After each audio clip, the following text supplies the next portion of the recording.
La vengeance des miroirs. Il faut bien l'avouer, ce qui arrive est suspect. Ai-je bien fait de m'embarquer dans cette aventure? Qu'auriez-vous fait si votre ordinateur se mettait à afficher sur ses pages des récits qu'il prétend ramener de l'an 2900? Les auriez-vous supprimés, comme beaucoup l'ont fait? Craignant un virus encore plus malin que ceux qui éculent, les auriez-vous lus et publiés comme moi? Et ce prétendu touriste de l'espace qui aurait décrypté ces histoires inscrites sur la chevelure d'une comète voyageuse. Auriez-vous essayé d'entrer en contact avec lui comme je le fais?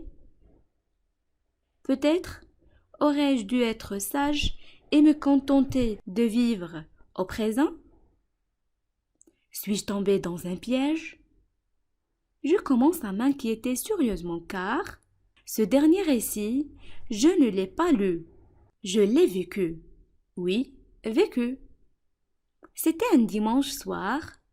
Le lendemain, je devais être au bureau à 8 heures et le travail serait sûrement accumulé pendant mon absence.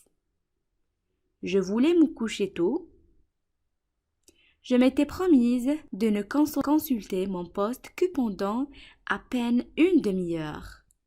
Mon souci était de poursuivre mon enquête sur Internet.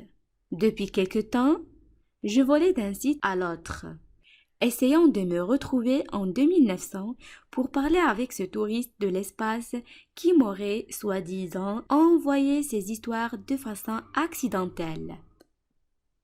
Je me suis mise à naviguer avec nonchalance. Je me sentais égourdie. Je pensais aller me préparer un café bien fort lorsque le curseur s'est affolé. Je le regardais, ébahi et soudain réveillé. Heuré sur l'écran à sa guise, ouvrant page sur page. C'était très impressionnant. N'importe qui à ma place serait resté bouche bée.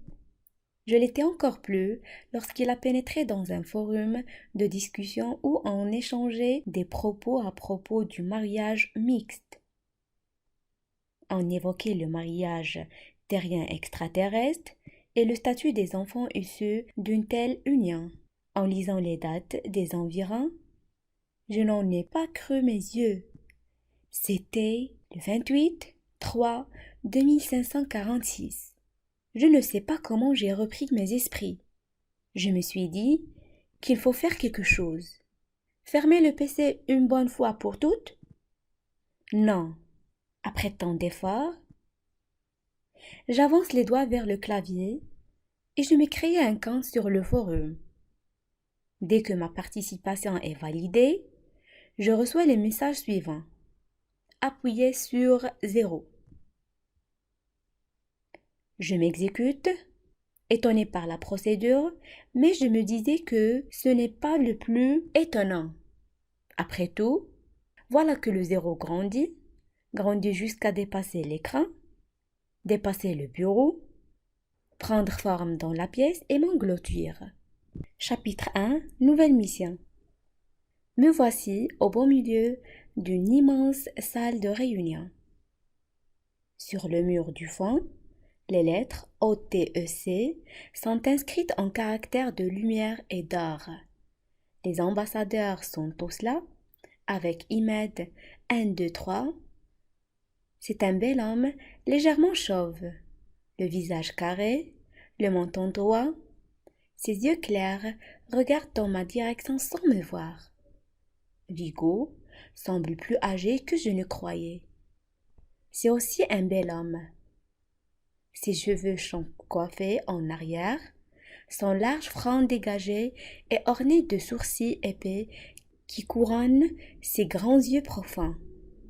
Les deux hommes sont de larges épaules et je devine qu'ils sont grands de taille. Lei est une jeune fille au visage sérieux. Ses traits sont fins et bien dessinés. Sa chevelure est relevée en une simple queue de cheval retenue par un ruban bleu. Metalbel est remarquable pour son teint frais. Ses yeux sont grands et beaux, La chatte Tama a une fourrure si soyeuse que j'avance la main pour la caresser. Je me rends compte alors que les personnes présentes continuent leur discussion sans s'intéresser à ma présence. Petit à petit, je comprends que je suis invisible. Cela me met à l'aise. Je m'approche d'eux. Ils sont en train de préparer la deuxième mission spatiale. Le directeur de l'OTEC considère que la première a été ratée. Le but de vos sorties dans l'espace est de mettre l'humanité en contact avec les autres formes de vie. Vous avez parlé de nous, hololithiens, mais votre atterrissage forcé a rompu le contact. Nous n'avions pas le choix, rétorque Vigo. Les Lolithiens avaient refusé notre invitation à venir sur Terre. Ils disaient que les Terriens ne savaient pas compter, ajoute Metalbel. Il fallait insister, dit le directeur de l'OTEC, d'une voix ferme. Nous sommes curieux de comprendre comment 2 et 2 ne font jamais 4 pour ces êtres qui ont pour oreilles des ailes de papillon et qui se nourrissent de formes géométriques aiguës. Il vous faut renouer de contact avec eux. Imaginez le progrès possible si on unissait les deux modes de calcul. Metalbel l'interrompt. Même dans le domaine culinaire, je vous préparerai une pizza au triangle ou du potage de trapèze. Imad 1, 2, 3 lui jette un regard mécontent. Elle baisse les yeux, Lady, après un silence général. Comment retrouver la planète des Lolithiens, cette fameuse planète en spirale autour de son étoile? Nous ne savons même pas d'abord fêter son mariage avec Vigo. Il était en train de s'y préparer lorsqu'ils ont été convoqués par Imad 1, 2, 3. Je la laisse expliquer que sa robe de mariée faite de tissu aquatique a une date limite de consommation au-delà de laquelle le tissu commence à se dessécher. Je me dirige vers la fenêtre. Dehors, c'est la lune. Une lumière verte baigne les dunes de sable. D'abord étonné, je comprends et je lève les yeux vers le satellite naturel de la Terre que j'ai toujours connu sous son aspect argenté. La Lune est une émeraude. Elle est impressionnante dans son habit où le verre expose 1000 noces. Bravo, Vigo. Tu as si bien cultivé le sol lunaire.